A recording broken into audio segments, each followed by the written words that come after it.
just preparing. Yeah, I think we're live. We're live now. Of course we are, because I didn't Yeah. catch that. Here we go.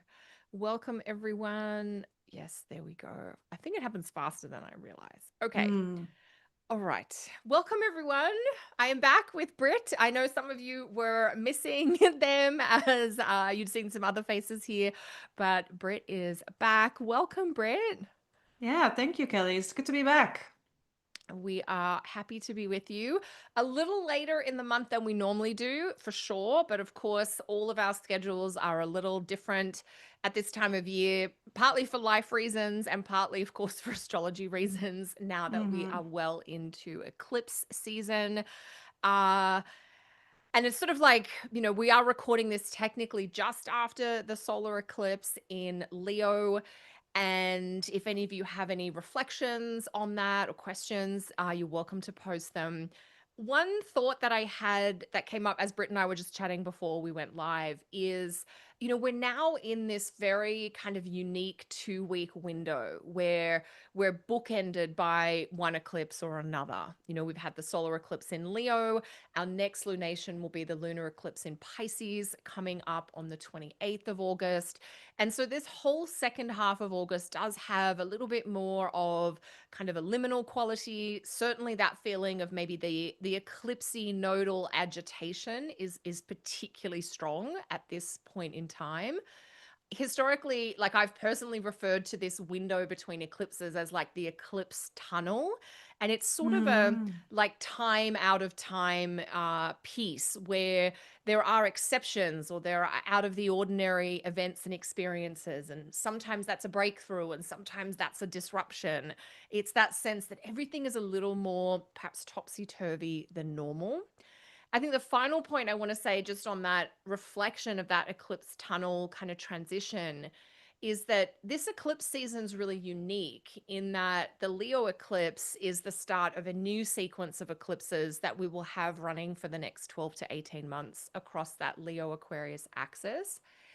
And the Pisces eclipse is actually the end of an almost 2 year sequence of eclipses that's been going on across the Pisces Virgo axis. And so these themes that often come up with eclipses around transition or kind of straddling future and past or old and new seem really relevant under this particular eclipse season, where we are literally dealing with one eclipse that starts something new, a seasonal cycle of new processes, and one eclipse that is about actually we're putting the full stop on a process that we've been working on. How do we find you at this point, Britt, in terms of your Mm. thoughts on where we are in the second half of August and the eclipses, etc.? Yeah, it's funny to think of like some of the keywords associated with eclipses being like big beginnings, big endings, and how there's always a little bit of both.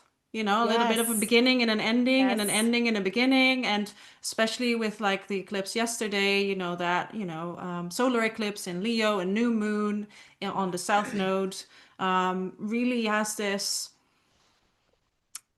energy of like how can you be with letting go of something and not quite being ready to begin something new, but Mm. already feeling into that space, right? And it really reminds me of what it means to be empty also. Oh, Like, and can we really be yes. with that? I Yes. sent out a newsletter to my list yesterday where, thinking about this solar eclipse in Leo, like letting go and shedding old identities, things that have Yes. expired, but then not, Yeah.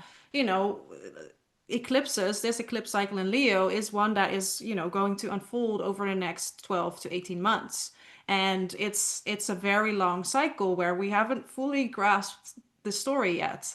Yeah. And for some people that feels very scary, like where are we going with this? What's going to happen? Yes. Like Yes. eclipses can bring that upheaval, and I feel like for many folks that can be very dysregulating, not quite knowing where you're going.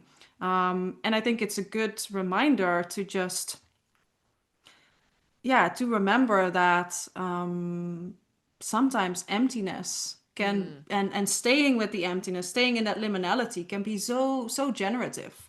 That's where our Yes. best ideas come. That's where Yes. creativity starts. That's where, it's like literally kind of like a womb space where things are germinating and sprouting Mm. without us knowing fully what's happening there. So I just want to remind everyone watching this, like, you don't have to have it figured out just yet. You don't need to know the story of, what's going to happen in your Leo Yes. house, what's going to happen in your Aquarius house, knowing that, the nodes are transiting both houses. You'll figure it out. And can you be okay with that? Can you be okay with Yes. not knowing? I think it's a huge skill that we're all trying Oh, to learn. that is so beautiful, Britt. And I do find for myself and the clients and students I work with that discomfort of not knowing is the hardest thing to be with, you know? And Hmm. I agree completely that these eclipsey events and times in our lives, they, as particularly the Leo eclipse, which really had these themes of shedding, like you said, the old identity, the old role, old, way that you were performing or representing in the world. And we're in that nothingness. Like, I think part of that 2-week period is like just engaging with that embryonic emptiness, as you Hmm. say. And it's kind of weird and awkward and a bit uncomfortable to sit in a nothingness space, to Yeah. not like reach or do something to move yourself out of it. Yeah, and it's so important to be with Mm, nothingness. It's so, just yes. like it's how it's important to be with boredom.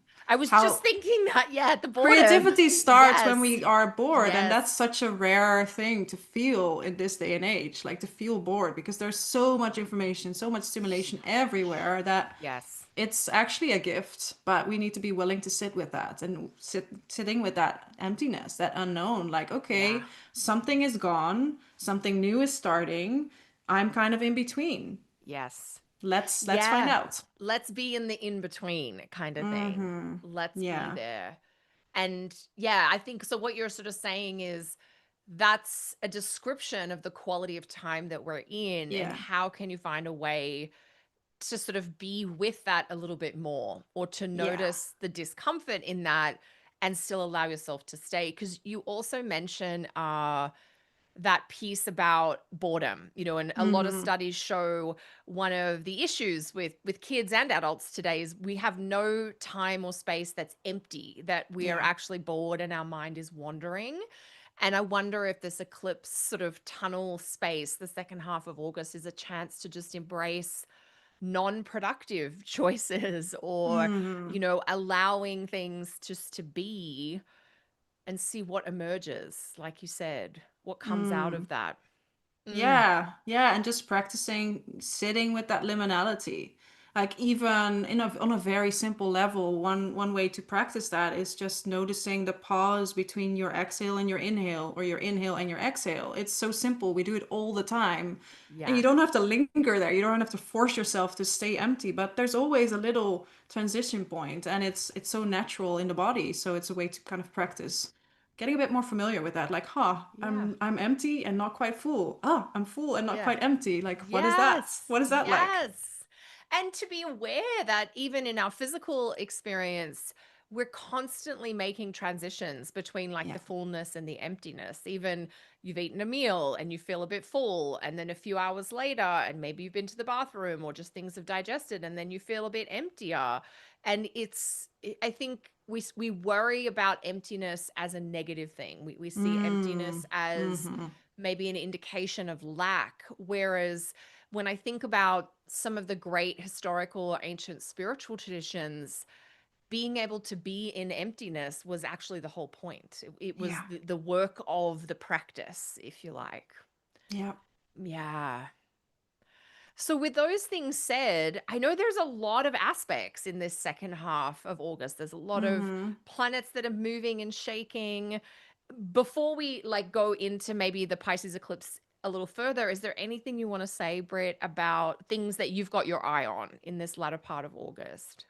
Yeah, there's quite a few things. There's still quite a few aspects with the South Node, right? We have the Sun conjunct South Node and Mm, Mercury conjunct the South Node. So we have, yes. all of the planets that are currently in Leo are at the beginning of Leo, now starting to make this conjunction with Jupiter, like expansion, and then the draining at the end of Yes. Leo. So we also have Yes. those themes seeing here. We have a beautiful Mercury Jupiter conjunction also in a couple of days, which really feels to me Yeah. like a unique opportunity to give some oomph also to this Jupiter and Leo transit, and figure out like, yeah, what is it like to speak authentically and from our full Mm, truth, like speaking from our chest and with heart and yeah. kindness. Yeah, and then there's of course, aside from those transits in Leo, I was also noting the Mars Neptune square that's also coming Hmm. up in a couple of days, which Yes. is, I think, also adds to maybe some of the liminality of this time and the need for chilling out. Yes, that's a great phrase for Yeah. Mars Neptune. Because Mars Neptune is not known for its dedicated and direct action, right? It tends to bring a lot of confusion, maybe some brain fog or some lack of focus, right? I'm also Yeah. thinking of Mars as our ability to act clearly and decisively. That's not gonna happen with Neptune squaring Mars. No. No, I think, yeah, you've kind of like really identified a period in the month that I think is really unique because of the contrast that comes Mm-hmm. forward. So that middle weekend in August, we have the beautiful Mercury conjunct Jupiter aspect, which does bring a more forward-looking quality to the mind or to conversation or to thoughts, interactions. And I think it does bring a sense maybe of hope or even Mm. optimism. Like Yeah. Mercury Jupiter is sort of the ability to conceptualize a way forward, if you like. And then on Monday, we have Venus Jupiter. We have this beautiful sextile between Yep. Venus and Jupiter. Venus is rolling through Libra, one of her ruling signs right now, and she interacts with Jupiter. Now, that's actually, I think, going to be the first in a series of three Venus Yep. Jupiter sextiles, because, of course, we are rolling into our next Venus retrograde cycle, which I'm sure we'll be talking about not necessarily a lot today, but maybe a little bit. Certainly in future episodes. So we've got a little bit of that kind of more joyful, happy vibe on Monday, but it is contrasted with that really fuzzy, kind of scattered Mars in Mm-hmm. Cancer square Neptune, which is also Monday. And the trick, I think, Venus is a quicker moving planet than Mars. And so the Venus Jupiter aspect is a bit shorter, and we kind of got to make the most of it while it's there. Mars moves a little slower. So the Mars square Neptune is going to be around for a bit longer. I always think when I'm talking about Mars aspects, we say it peaks on a day, but you probably feel it at least for the day before and the day after as well. Yeah. Yeah. And I think like this is Mars in its fall placement. So it's already a little bit Yeah. funky, a little bit sensitive, a little bit maybe congested. I think about with Mars in Cancer, I think about how much mood affects motivation and those Mm-hmm. kind of peaks and Yeah. troughs of Yeah. being productive and then just like being flat on the couch, like the wave rolling in and then the lull between the activity. Mm-hmm. But with Mars Neptune, yeah, I think the fogginess, some of the confusion or overwhelm, I think it's harder to be clear or to make decisions. Progress feels like it's more congested or sluggish, so it's either more effortful just to go a little bit further. And the one word I think a lot about Mars square Neptune is this like dispersed effort, that Mm. your actions don't lead you in a straightforward way to your Yeah. outcome. Now, Yeah. Mars in Cancer definitely has more of a side to side motion because of the crab. But then when we throw Neptune in, it might feel a bit like you're kind of going around in circles Yeah. for a day or Yeah. two there. And if you can slow down, if you can rest, like Mars Neptune is like, we want to actually have space for feeling and to honor the variability of mood and motivation. We acknowledge we're not a machine that can just perform on cue kind of thing.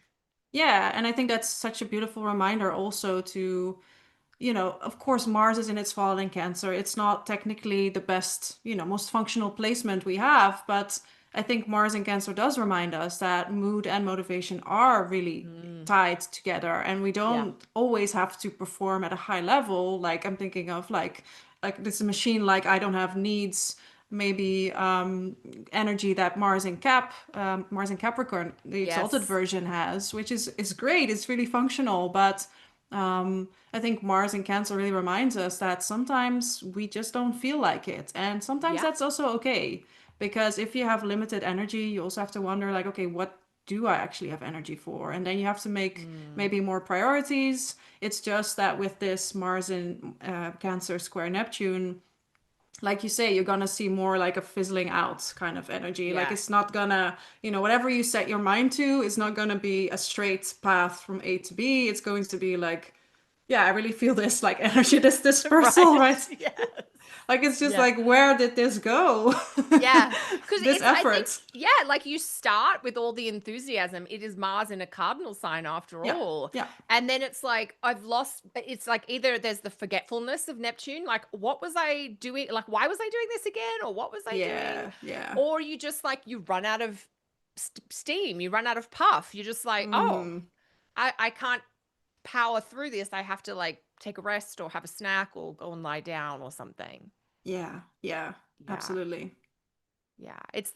I think a lot about Mars when it's in a little bit of a tricky technical condition as a time when we might be dealing with detours or Yeah. delays, or like you said, we were on the main path, but now there's a side quest or a tangent that has come up.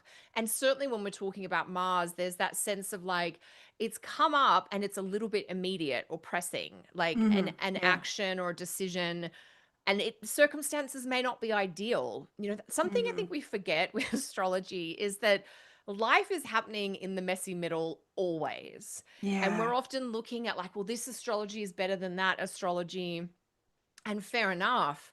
But most of our lives, most of us do not have the luxury to wait for only good astrology to make decisions or to take action or to be moving forward. And so often it's about doing the best you can with what you have or what you know at that point. Like, this is a messy situation. The best I can figure out about what to do next is this. So I'll do that and then we'll see where we end up and we'll go from there, kind of thing. Yeah, exactly. And it's just really good to be aware of your limits at this time, and knowing that you Yeah. may get tired more quickly, or you may run out of steam, or you just don't feel the motivation that you usually have for something. And it's just really important to remember that that is a moment in time. It doesn't mean that you cannot do anything. It also Yeah. doesn't mean that that will stay that way forever, right? This Yes. is an aspect Yes. that will move on, and at some point your Yes. motivation will be back. Maybe you have to wait until Mars is in Leo. That could be, right? Yeah. If Mars is important for you this year, for example, that could be a good time to wait. But sometimes you don't have that luxury, and You you don't just have have that to luxury. consider Yeah. your options and know what you have to watch out for. I think that's really good advice because Mars in Cancer, of course, we have until the latter part of September, Yeah. the 27th of September. So, the whole of the next kind of 6 weeks, we are all figuring out how to do the things that we must do while we have this varied Mars energy. And one little thing that I've already noticed so far with Mars coming into Cancer is just watching the moon and what the moon's got going on, Mm, which is yep. like a technical thing. Like, Yep. Mars is in Cancer, the sign of the moon. So whatever the moon's doing is going to clue us into like, is this a more productive day with Mars in Cancer or a less productive day? And for instance, through the eclipse, when the moon was like dark and then nearer to the south node, I literally could not get off the couch. I spent the day on the couch Yep. under a blanket drinking cups of tea. I was like, this. I mean, I was expecting the eclipse just based on how it's hitting my chart to be a bit like low energy. But when you factor in that moon is ruling Mars, it was like, there's no point forcing it. And having done that, now the moon has gone into Virgo, and I literally woke up with words in my mind and energy and enthusiasm for, the tasks at hand. And so just knowing that every 2 to 3 days, the moon itself is in a different sign, making different Yeah. aspects, experiencing different inputs, that's going to kind of let you know that if it's a funky day today, just give it a day or two, and the moon's going to shift, and you're going to be able to maybe find your way to a more like motivated or productive space. Yeah, absolutely. And it just reminded me, I have a great book tip for people that love reading. Yes. I know a few. A few? Yes. Ready to write it down. It's from this Buddhist teacher. I think her name's Cherry Huber. Either way, it's called I Don't Want to, I Don't Feel Like It. Oh, And it's about motivation and how to yeah, deal with resistance, right? Feeling resistance to an activity. And I think that's yeah. that's very I think a very good something to read during this Mars and Cancer During Mars in season. Cancer, I don't want to, I don't feel like it is almost like the Mars in Cancer like catchphrase. I love Right. that. Yeah. Because I think what you're getting at, Britt, like those phrases, and I'm like, I don't know because I haven't read the book and I will, but does the author then get into like how to manage that internal Yes. resistance, like how to care for Yes. it, Yeah. what it might be cluing you into, and how to find your Exactly. way forward? Yeah, Yeah, it's a very practical book. I love It's that. it's like it has illustrations and little. It looks like it's handwritten. I don't think it actually is, but it has like a font that makes it look like that way. So Yeah. it's yeah, it's a good recommendation. So beautiful. Because I think as you're saying that, it's reminding me that Mars in Cancer can sort of activate that young child who really doesn't want to, that the young sort of toddler child energy Yeah, that's stamping their foot, like, I don't want this and I don't want to do it. And sometimes I think the way, even as adults, we can care for our responses or our reluctance around things is the same way that we would talk to a 2 or 3 year old child who's like, I don't want to. If you have the space and the capacity as the adult with that child, you slow down. What's yeah, going on here? What's going to help you? And always with planets in Cancer, I'm like, do we need a snack or a drink or a bathroom break? yeah. Is there a physical need that we can attend Mm-hmm. to before we do the thing that we don't want to, kind of thing, or before we address the slightly harder task? So that book, okay, I don't want to, I don't feel like it. I've written that down. That sounds, thank you, Britt. Yeah, That sounds you're welcome. beautiful. There's a whole series, so maybe we can pull a few for our next. Yes, I love it for all the other Yeah. planets. I love that you also mention like the Sun and Mercury going over the South Node. Mm-hmm. So Sun South Node, 22nd, 23rd of August, depending on where people are. Mercury South Node looks like it's the 25th of August. And I think that's important because we're only having eclipses because the sun is near one or another of the north or south nodes. And that means all the planets that are near the sun, which is usually Mercury, sometimes Venus as well, they're also going to be near that particular node. And the south node is very much about that shedding or that emptying or that releasing. Like what, with the sun, what identities do I need to let go of? Or sometimes we describe the sun, especially in traditional astrology, about the kind of central organizing principle or Yeah. priorities. Like what are we centering in our lives? And the sun on the south node is maybe a clue that something or someone that has been centered is ready to be moved out of that place, if you like you said, we're Absolutely. Yeah. literally making space. We're literally like, we're moving things out of whatever priority position they've taken. And then Mercury South Node, I think about that as like clearing of the mind, like what Mm-hmm. old ideas or thoughts or even interests or the thinking pattern, the mental state, what is Yeah. it that we maybe need to set down so that we are not like just running old patterns and, um, rackets in our brain. Yeah, absolutely. And I'm also thinking with the South Node because your webinar on the South Node and Jupiter and Leo is so good. It's so Thank inspiring. you. So I really Yeah. want people to watch it. Um, One great thing that you said there is also like how it can be releasing of creative output, right? Or like Yes. releasing of Yes. words or Almost like a communication. prolific thing where Yes, yes, the yes. words are just taken out of you. Yeah. Yeah, yeah. And then also adding in that piece about the South Node being having this spiritualizing influence. And I think that's Yes. also really good to remember that it can be about letting go of mental clutter, if you will. But at the same time, it can also, especially I'm thinking, with all of this happening in Leo, like what actually matters on a core Mm. level, like what is Yeah. actually meaningful to me on a heart level. And usually you get to more abstract, more spiritual beliefs, not so much like the chit chat or like Yes. the stuff that we accumulate in our life. It's really more about what matters to us on a heart level. So Mm. I do see also these transits potentially helping us get in touch with, our spiritual values in a Yeah. way.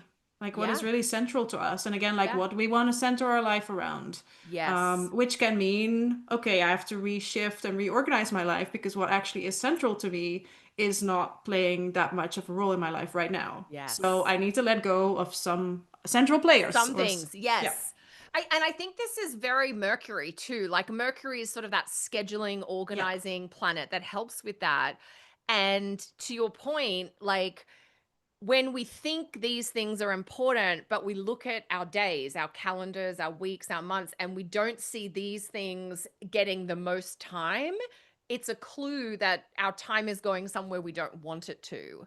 yeah, So that idea of like, where is my attention going and how yep, do I want to shift it? yep, And yep, I think with Mercury South Node, with that spiritualizing influence of the South Node that you're bringing in, and also the kind of wisdom, divine knowledge piece of this being the sign of the sun as yeah, well. yeah. I do think if anybody's like, what is a good thing to be doing right now? And like reading spiritual texts, for Mm-hmm. instance, Yeah. if there are Buddhist texts or Stoic texts or other religious or philosophical texts that are meaningful for you and that are part of your spiritual tradition, this window of time is so beautiful to just revisit your favorites or dive into a new author or a new book for sure.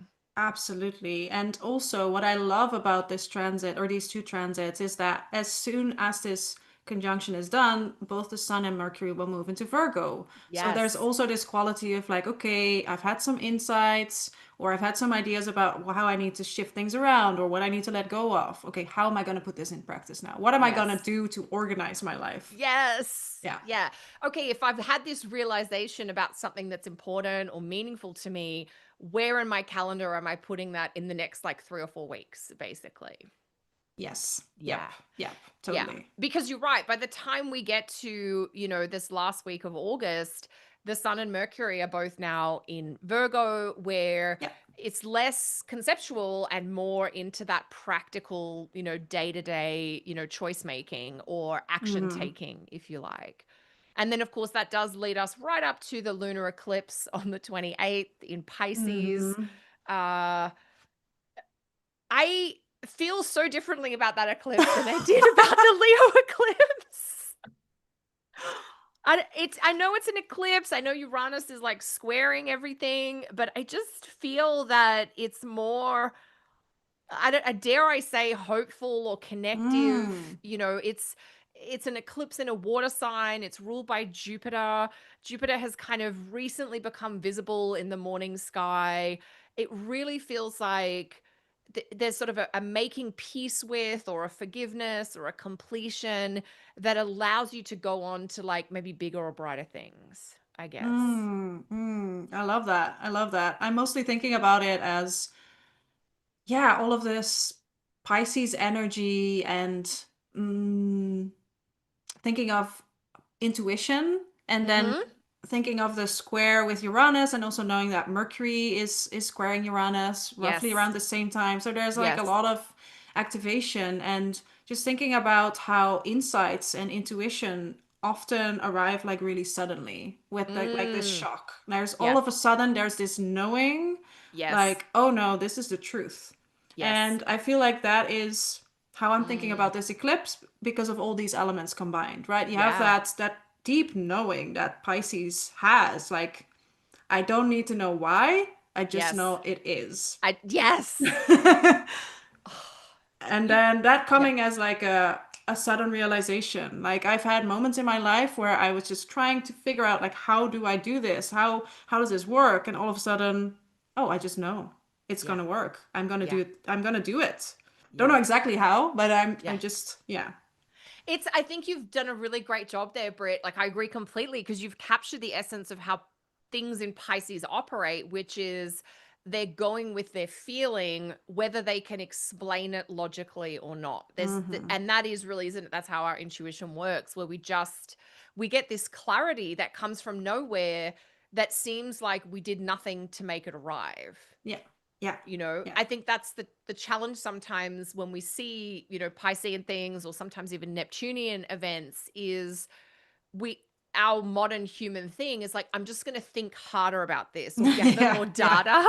And certainly with an eclipse in Pisces, it's like, give yourself over to the feeling, put some Mm-hmm. music on, like the answer will arise or emerge, but not Yeah. because you chased it, you know? Right. Yeah. Yeah. I think it's, yeah, I like that take with like Jupiter, becoming visible and that quality of hope, because I'm also thinking now of how this is the last Pisces eclipse, right? We'll have Yeah. another one in Virgo, I think, Yes. at the beginning of next year. So it's not Yes, the we final do. one of the series, Yes. but it's Yes. definitely the final Pisces Pisces one. one. The Correct. nodes have moved on, so Yeah. that is already changing. And thinking about all of the eclipses we've had in the Pisces part of our chart, and maybe we've been wrestling with things like trying to Yeah. figure out like how to fix or how to navigate this problem in my Pisces house in the chart. And then I can imagine that this eclipse can feel very satisfying. Like, oh, of course, Yes. this is the answer, right? So Yes. I can Yeah. see how that can be something that is like the energy of this eclipse. I think that's really beautiful because it really feels like this lunar eclipse in Pisces, which is, I think, Friday the 28th in most locations. It is closing out this almost 3-year period of time that was so heavily activated. We had Saturn in Pisces, we Oh had the yeah. North Node there. Like Saturn's gone in one direction and the node's gone in the other. But for the last 3 years, they had both been like, well, at least last 18 months, we had Saturn and the node there. And so that intensity, like you said, there's been effort with Saturn, there's been obsession because it's been the North Node. So it's been more of that Mm-hmm. overdoing it, like extra, extra, extra. And now this eclipse is like, we're settling into a more manageable, kind of smaller scale Yeah. groove about whatever, the topics of the Pisces part of your chart and life are. It's been very extra and maybe a little bit over the top or even Mm-hmm. effortful at times, certainly all throughout 2025 and the first part of 2026. And now we can, like you said, I think that satisfaction of like, it's calmed down. I understand it better. The insight or the intuitive flash of the forward bit. And then that's it. It's sort of like, oh, then we're on, then we're free or we move on kind of Yeah. thing. Yeah. I think there's something Yeah. liberating about it. Yeah. Very liberating. Also, I think to your point about Jupiter, Jupiter becoming visible, also applying to that trine with Saturn. So there's like, Mm-hmm. okay, I have these ideas, but also I think I can make it work, right? That's Yes. very Yes. important. But then, Yes. with Uranus, I'm also thinking of, yeah, it's change, it's upheaval, it's chaos, it's messy, it's all of that, but all for the purpose of liberation and freedom and Yes. authenticity. So it's like having to deal with a lot of mess in maybe your Pisces house for a while, but then like, okay, but how has this liberated you? Yes. How exactly? How has that now given you more freedom, more insight to your true authentic self so that once you see or realize that it's never taken away from you, then it informs Hmm. all of your Yeah. choices. And as you said, that Jupiter trine Saturn aspect, which it is exact at the end of August on the 31st, but it is definitely one of those aspects that we will revisit in 2027 and lingers beyond the day itself. We've had all these realizations or breakthroughs or the chaos.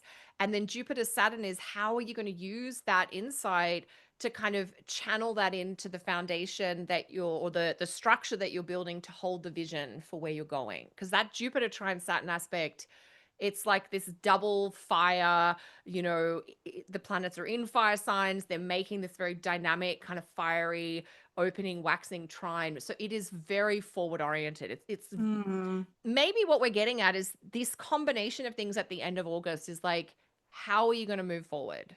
Like it's Yeah. very much about where to next or what's next kind of thing. Absolutely. Yeah. Yeah. And I Yeah. think Jupiter and Saturn together, and especially in a harmonious aspect like this trine, it's like, oh, I can dream it and I can make it happen. I can make it work. And that is so Yes. satisfying too. Like, oh, actually, this is not just something that is like a pipe dream, but I can Mm, start building the foundations and structures in my yes. life to make this a reality.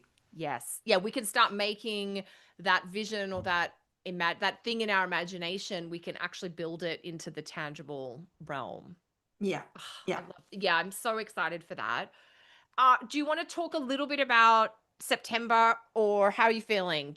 Like, we've got to this beautiful place at the end of August. Is there anything in early September that you want to mention before we finish today? Well, yeah, I wonder if we should mention Venus in Scorpio, or if we should mention also the Mars Saturn square. It's not a hopeful thing to end No, on, but it's it's not. like it's Yeah, maybe it's but good it to is real and it is going to be happening. Yeah. it's real. And I think with this, it's happening roughly around the same time as that Jupiter Saturn trine, right? It's Yeah. like on the same day or like a couple of hours apart at least. Yeah, I think it's just a good reminder for like, oh, there's hope and we can move forward. Yes, but it will require also some adjustment, and it will be maybe Yeah. some, bring some frustration and this feeling of like, okay, I want to now do something about this, but I still feel some limits, right? So there's also all of that. Absolutely. Yeah. I Yeah. think that's really fair that, like, Saturn between August 31st and the 1st of September, Saturn is like Jupiter is saying, here's everything you need to move forward. And then Mars is like, well, and here's like 5 problems that you have to solve before you can do Mm-hmm. that. Yeah, I think the Mars square Saturn, it is, to me, I always think about like Mars square Saturn or Mars opposite Saturn as like some frustration or delays, or like a necessary thing that you didn't anticipate that must be addressed before you can keep moving forward. Yeah. Yeah. Yeah. Yeah. Yeah, and I Yes. like, sometimes it's like, okay, well, that's not very hopeful, so it's not Yeah. it's not nice to, to add that in. But I think what one thing I really appreciate about Saturn is it just reminds us of our capacity. And I like Yes. to remind this to clients who have maybe a Mm. difficult relationship with Saturn, like some people do. Yeah. And it's like, well, but Saturn also reminds us of what our limits are, and our limits are a blessing often because Yeah. they protect us from overdoing it and Yeah. overgiving and burning out, right? And especially with Yes. this aspect, it's really important to not burn out. And if you just keep pushing your limits, you will burn out. So I think Yes. Saturn is here to remind us of the importance of boundaries and recognizing our capacity. I think that's so beautifully put. Yeah, that's what Saturn teaches us, that sometimes we have to say no, or not yet, or that's too much for me right now. I don't Mm-hmm. have the capacity. Mars in a water sign and Saturn in a fire sign, there is some frustration maybe between feeling, or between past patterning, which is all sort of Mars and Cancer stuff, with the enthusiasm or the impatience of, Saturn in Aries. And I always think we're negotiating timelines, like what happens first and then second with Mars and Mm-hmm. Saturn. Mars is like sometimes everything now. And of course, Saturn is in the sign ruled by Mars. So there is this undertone of reception between these two planets. And Saturn is like short-term pain for long-term gain. Saturn is like, I'm not doing this thing now because there is a payoff that I actually am willing to wait for or work towards. And Mm-hmm. so that, like, when we say squares and when we say adjustments, it's often having to make those tweaks to what you thought was going to happen and realizing less is going to take place than you thought. And then you must make some choices about, well, what is really that priority for now and what can be put off until later, basically. Yeah. And this Yeah. reminds me too of the fact that these are two planets in fall, right? Yes. And planets in fall often deal with a lack of respect, Yes. but also self-respect. And I think Yes. it's a very good reminder, like how can you respect your time, your capacity, your boundaries, your Yes. limits? Yes. Because, you need to start somewhere. And no one else is Yes. going to do it for you. So I think it's a very good reminder to just respect yourself a little bit more and not push. Yeah. Yeah. I think that's a beautiful thing that, with these two planets both being in fall, sometimes a planet in fall can point out to us something that we've neglected, that we've kind of let Mm-hmm. fall out of our priority list, or we've just been overlooking it. And then Mm-hmm. we get like an aspect with planets in fall and it's like, well, hang on. Yeah, my respect for this thing has gone down. I haven't been attending to it. What do I need to do to, like, maybe make amends or shift this, if you like? Yeah. Yeah. And you mentioned Venus in Scorpio. Should we just maybe say that quickly? Yeah, yeah. Yeah. You can briefly say that. Like, let me double check the times because I think in Europe it's yeah, on the 10th of September, right, that Venus enters Scorpio, and I think in most time zones in the US as well, like after midnight on the 10th of September, I guess in Pacific time zones. Yeah, Venus enters Scorpio, and Venus will have already entered her shadow degree at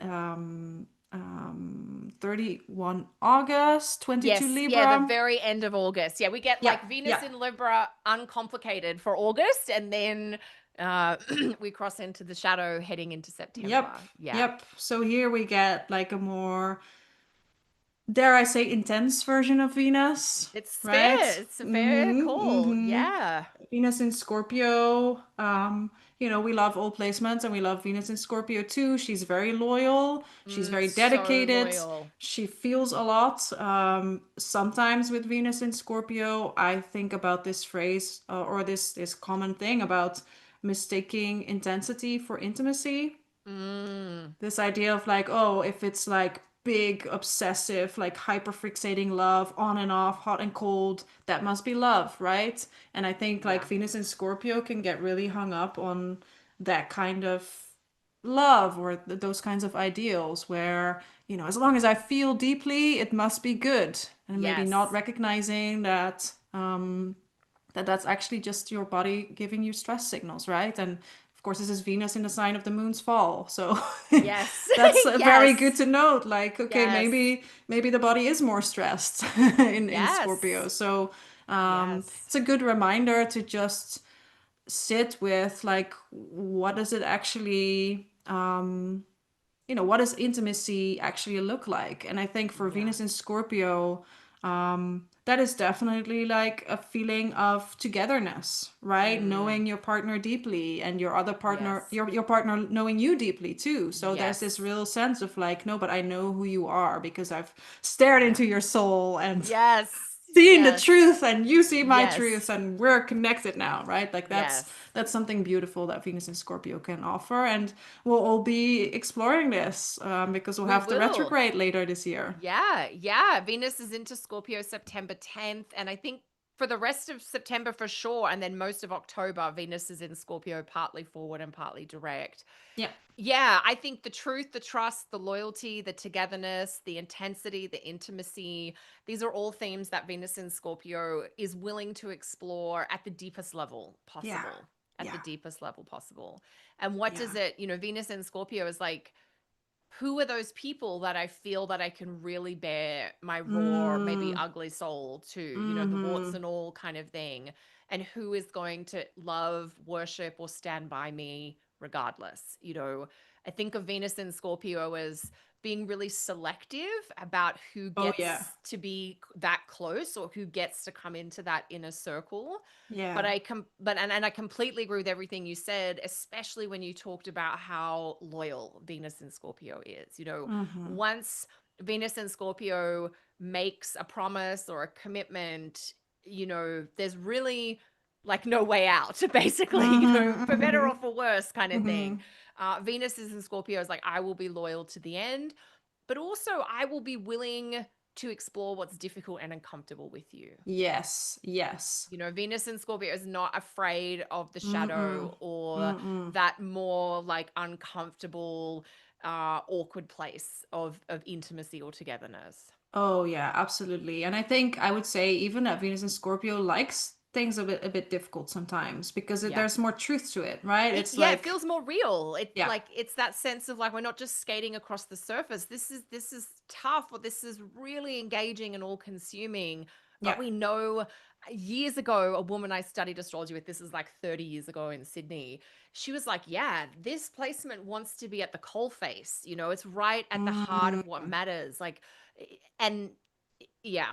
So to your point, technical criteria aside, each planet has so much to offer us and yes. help us in terms of understanding our human experience. And Venus in Scorpio, I mean, she is there through thick and thin, for sure. Yeah, yeah. And I really like this reminder too that sometimes when you have a difficult conversation with a loved one, right, you have to process some Yeah. some conflict, and that can be a bit uncomfortable. But usually, when you do that in a generative way, you come out feeling much closer and much more Yeah. connected. And I think that's something that Venus in Scorpio knows deeply. Like sometimes you have to Yes. go, through the thick of it, and Yes. that will bring us closer. And even outside astrology, this is understood. When people look at Mm-hmm. couples and relationship therapeutic kind of settings, that couples who faced really difficult and dark trials and challenges that are able to find their way through are often, and they will self-reflect or report, studies show those couples are much stronger on the other Mm. side of whatever difficulty, whether it is a betrayal in their relationship, whether it is loss or grief that has really affected them as a partnership. They are stronger for having gone to, the depths together, if you like. Yeah. Yeah. So we're all ready to kind of figure out, what are we willing to go to the depths around, and who Mm-hmm. can we have by our side in that space? I think Yes. that's a huge part, not just of like the astrology of September with Venus moving into Scorpio, but with the retrograde that we'll have in October as well. Yep. Yeah. Yeah. Oh my gosh, Britt, I feel like we've gone highs and lows and light and shadow. We've gone everywhere today, which is so appropriate for this very eclipsey August that we're all traveling Mm-hmm. through.